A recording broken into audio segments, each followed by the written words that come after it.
इस क्वेश्चन को देखिएगा, ये क्वेश्चन अक्सर आपको बोर्ड एग्जाम में देखने के लिए मिल जाएगा। हमसे कह रहा है which of the following PN junction diode is forward biased as shown in the figure. देखो फॉरवर्ड बायस के लिए आप समझ लीजिएगा, फॉरवर्ड बायस अगर आपको किसी पीएन जंक्शन डायोड को बनाना है तो क्या करना पड़ेगा, बस ये जान लो, उसके बाद ये क्वेश्चन आप खुद लगा दोगे।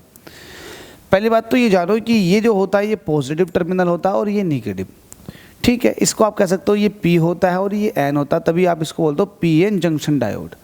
तो पी वाला जो होता है ये हाई पोटेंशियल वाली लाइन है और ये जो होता है एन वाला ये लो पोटेंशियल वाली लाइन है। ये लो पोटेंशियल पर होता है जबकि ये अपने आप में एक हाई पोटेंशियल पर होता है। तो लो पोटेंशियल हाई पोटेंशियल पर अगर आपने इसको कनेक्ट किया है तो ये फॉरवर्ड बायस कहलाएगा।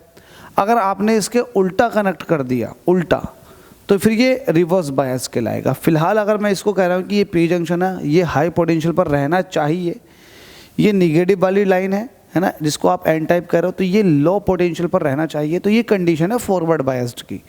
अगर ऐसा है तो इसमें करंट पास होगी और ऐसा नहीं है तो इसके अंदर से कोई करंट पास नहीं होगी। अब क्वेश्चन में देखिए आपसे कह रहा है कि फॉरवर्ड बायस्ड बताना है।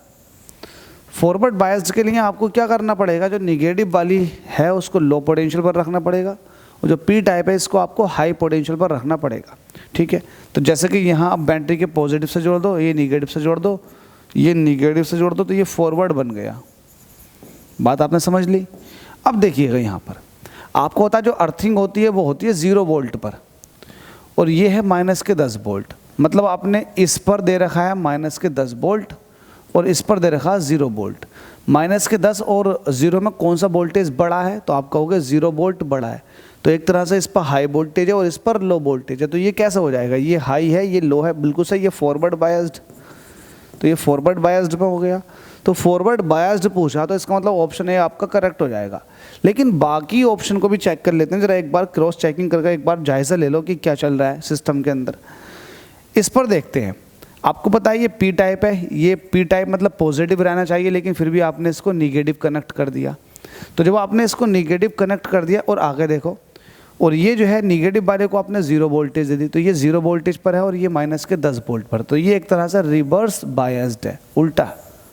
देख लो आपको ये हाई पोटेंशियल पर रखना होता है तो लेकिन आपने इसको उल्टा कर रखा लो पोटेंशियल पर, और आगे देखो तो ये नहीं हो सकता। सी, ये जो पी टाइप है जिसको आप पॉजिटिव कह रहे हो, इसको आपने माइनस का 5 वोल्ट दे रखा और इस वाले पर आपने कोई वोल्टेज दे ही नहीं रखी, तो ये ना तो फॉरवर्ड होगा ना रिवर्स्ड होगा, इसका तो कुछ है ही नहीं, सर्किट कंप्लीट नहीं है इसका, ख़त्म। इसका देखो ये जो टर्मिनल है ये 0 वोल्ट पर है, ये वाला जो है प्लस के 10 वोल्ट पर है। तो देखो ये आपको ज़्यादा वोल्टेज पर रखना था, ये आपको लो वोल्टेज पर रखना था, जबकि उल्टा हो गया, ये आपने ज़्यादा पर रख दिया, ये लो पर रख दिया, तो ये रिवर्स बायस्ड है। तो फॉरवर्ड में आपको सिर्फ एक दिखाई देगा, ऑप्शन नंबर है। लेकिन इस क्वेश्चन को देखने के बाद आपको चीज़ें बहुत अच्छे से क्लियर हो गई होंगी, यही मेरा मोटिव है। Thank you so much.